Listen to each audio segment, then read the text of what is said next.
Эми мына биз егемен мамлекет, эркин эл дегенибизге 33 жыл өттү.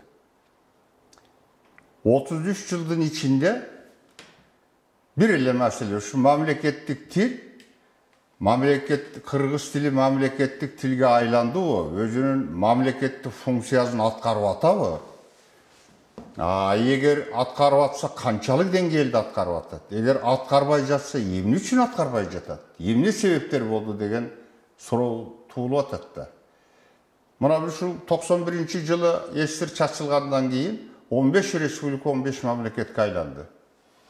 Ошонун ичинде жалгыз гана эки стандарт менен жашап келаткан республика бүгүнкүгө чейин биз болуп атабыз да. Эмне үчүн мындай болуп атат? Ким жооп бериш керек? Мамлекеттик тил, кыргыз тили бүгүнкү күнгө чейин мамлекеттик функциясын аткара албай жатса, эмне себеп болуп атат? Ага ким жооп бериш керек? Бирөө жооп бериш керек да. Албетте, биринчи өлкө башчысы жооп бериш керек. Экинчи ушул мыйзамды кабыл алган жогорку кеңештин депутаттары жооп бериш керек.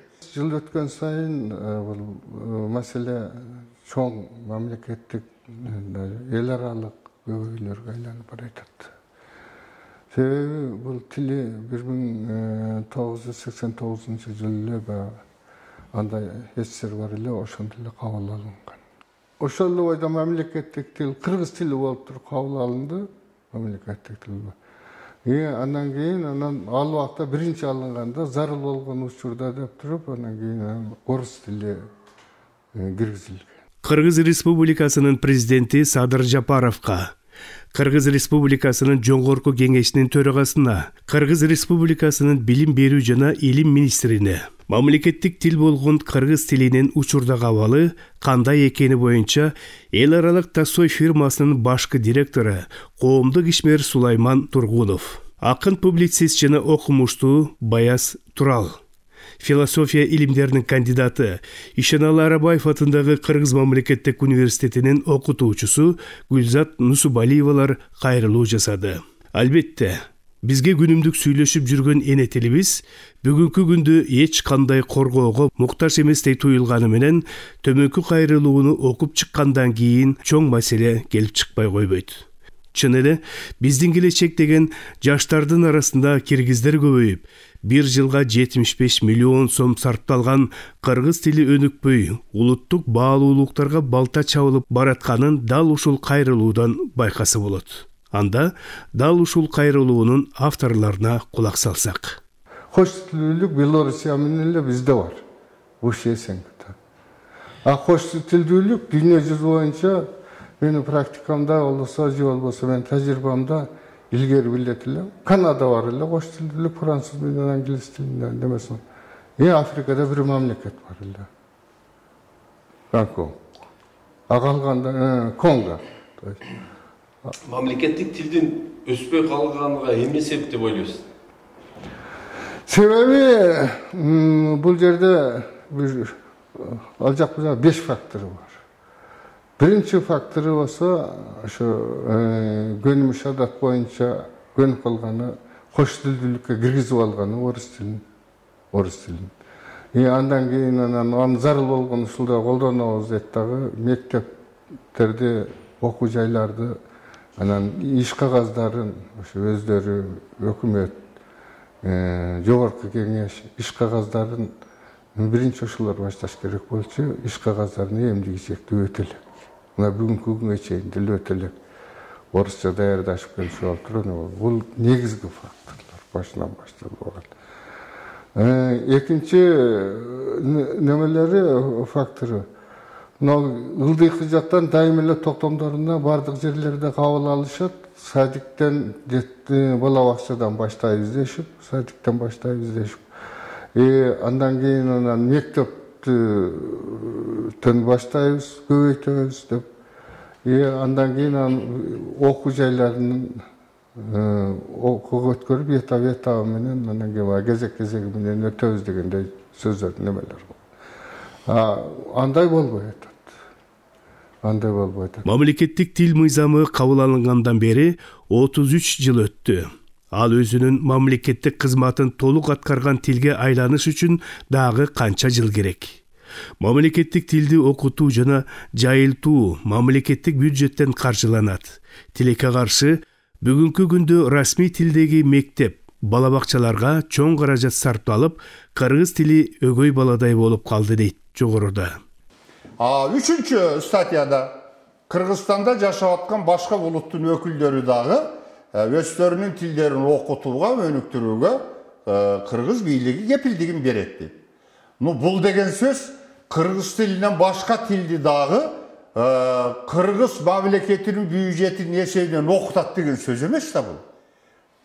Дүйнөлүк тажрыйба кандай? Мына Сулайман ака айтпадыбы? Мына Европада 7 жыл жашап келген мамлекет, дүйнө элдерин аралап жүргөн көп мамлекеттерде болгон адам өзүнүн көргөнүн, укканын, жашап, ошо келген жердеги чөйрөсүндөгү эреже, эл аралык эрежени айтып атат. Эл аралык эрежелер боюнча дүйнөдө бир да мамлекет өзүнүн мамлекеттик тилинен башка тилди мамлекеттин эсебинен окутпайт. 15ке жакын тилди мамлекеттин эсебинен окутат экенбиз. Ошого 100-125 миллиард сом акча кетет экен. Биз кээде мамлекеттик тилге келгенде акча жок болуп атат, биз кээде мамлекет болуп атабыз, анан кийин окуу китептери жетишпейт дейт. Бир жолу ошо министрден биз сураза, канча эми окуу китептерине канча каражат керек десе, 18 миллион сом болсо, бардык мектептерде толук болот эле дейт. 120 миллиард сомду биз башка тилге окутуп жумшап атабыз. Кайсы законго, кайсы эл аралык эрежеге негиздеп биз ушул ишти кылып атабыз? Бир гана эреже бул. Бул кыргыз мамлекетин талкалоо үчүн жасалып аткан идеология. Башка эч нерсе эмес. Кантип айтабыз? Кандай же эл аралык эрежеге туура келбейт, же биздин өзүбүздүн конституцияда да жок, законда жок, ошо башка тилдерди окутуш керек, ошого мынча миллион сом акча бөлүнсүн деген. Раз эгерде биз окута турган болсо, мына орус тилин туурабы? Орус тилин окусаганда орустар дагы биздин кыргыздарга 1 миллиондон ашык кыргыз жүрөт. Ошолордун мектебин өткүзүп, кыргызча мектептерди салып окутуп бериш керек да анда. Россиянын деле таңуулаган жери жок, орусча окуткулат экен. Алар деле багы көп немелерине, контракттарына, келишимдерине, анча-мынчаларына, ишиме байланыштуу катышып калып жүргөнбүз. Ал жерде жок. Аны өзүбүз эле мына жердеги бир топ эле şu atka minerilerinin kızıkçılığından öyle, yani ошолордун эмесинен эле, анан кийин ошол немеден чыга албай келейтабыз. Таңууланбайт ал, эч ким таңуулаган эмес. Ошону каржы булагын эле,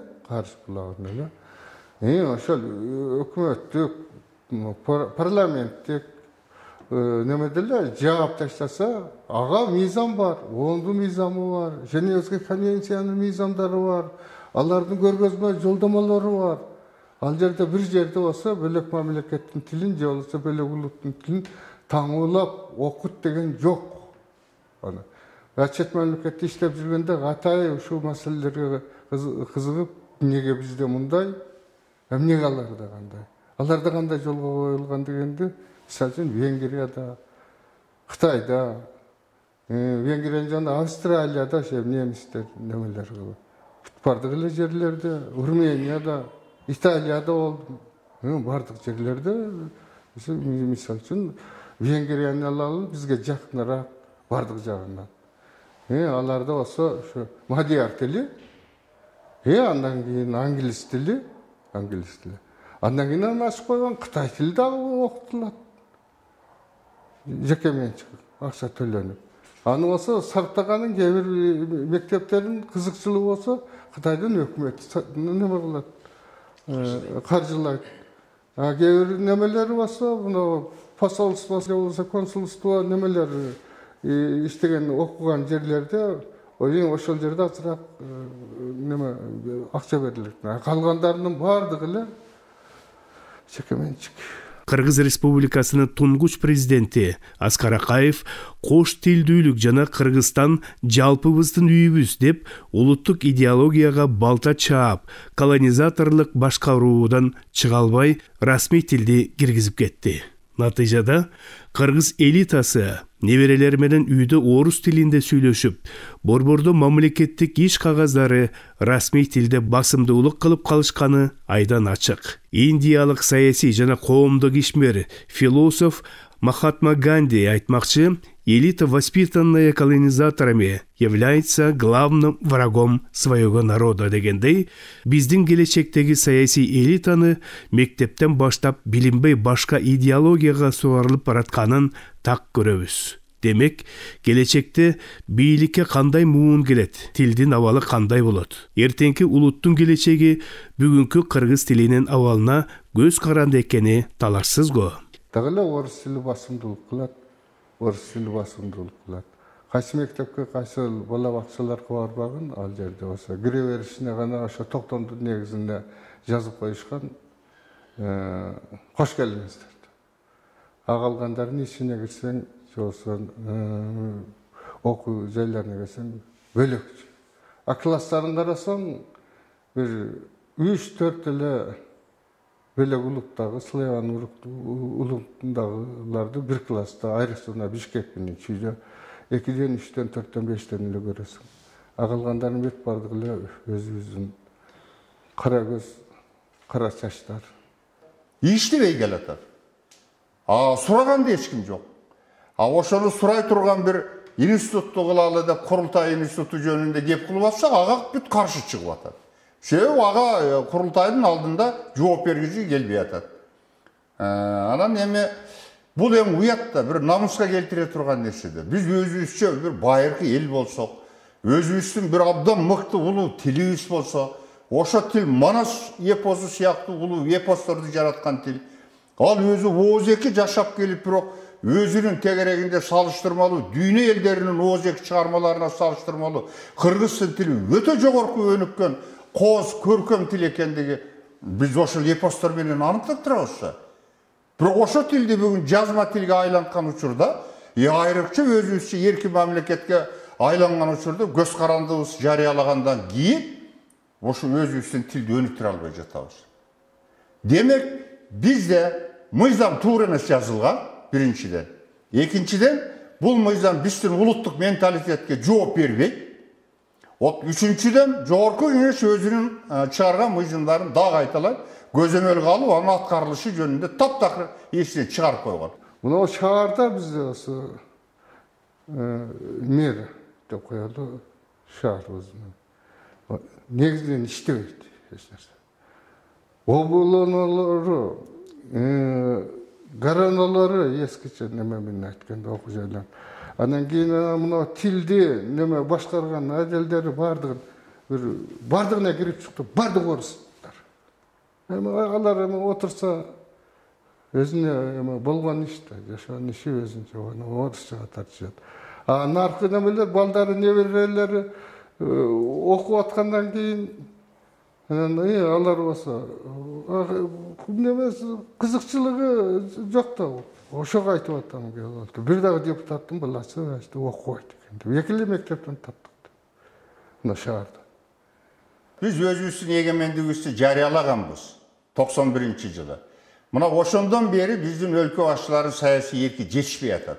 Саясий эрки жетишкен өлкөлөрдүн бардыгы азыр өзүнүн тилинде мамлекеттик тилге айлантып, өздөрүнүн тилинде сүйлөп, иш кагаздарын ошо тилде жүргүзүп, эл аралык сүйлөшүүлөрдү ошо өзүнүн тилинде же наркы тилдерде, же болбосо англис тилинде сүйлөшүп ушинтип келатышат. Мына ушул өзбек улуту азыр эмненин негизинде өзбек деген улут болуп атат? Бул тилдин негизинде. Өзбек тилинин негизинде 92 боолуу эл биригип, ушу тилде сүйлөп, бир жаңы, чоң, мыкты улутту азыр түзүп атат. Биз өзүбүздүн ата бабалар сүйлөп келген, Манасты ырдап келген тилди бүгүн бир байкуш бечаранын тилине айлантып, дагы баш көтөрүп басып жүрөбүз. Биз өзү тирүүдүн өлүгүнө айланган бир эл болуп атабыз. Бир күйө турган сөз болуп атат да бул өзү.